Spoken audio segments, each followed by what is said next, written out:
Hello kids and welcome to today's session. How are you all? I hope you all are doing well. The chapter for today's session is fast and slow.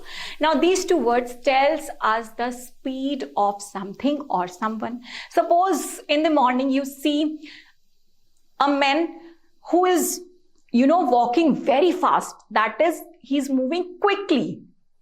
Now there is a there is an old person, your grandfather age, he's moving with a stick, so he's moving very slowly, so that is slow.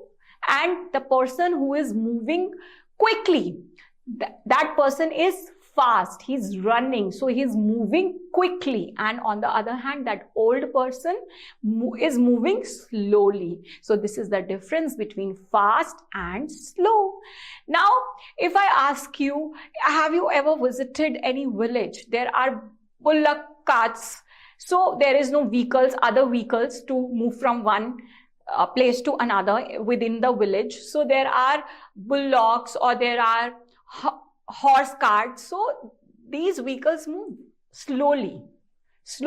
On the other hand, the cars, the vehicles in the city, they move quickly, so they are fast. And in the village, the horse carts and all are slow means of transport. On the other hand, the car is fast means of transport. Now if we talk about the air means of transport, that is the fastest means of transport. Within 2-3 hours we reach from one place to another, which is too far from our place, right? Hundreds of kilometers are covered very easily within hours by using, if we take aeroplane as a means of transport. So aeroplane is fast means of transport.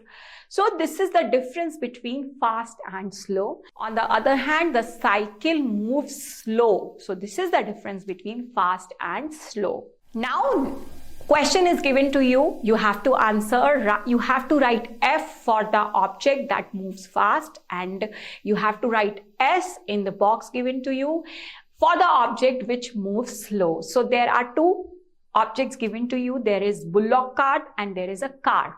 Which is fast and which is slow? Car is fast, so you will write F in the box. And the bullock cart is slow, so you will write S in the box. I hope children you understood this concept well. Now you are able to compare the two objects in terms of their speeds and can use the vocabulary fast and slow. With this is the end. I'll see you in the next session.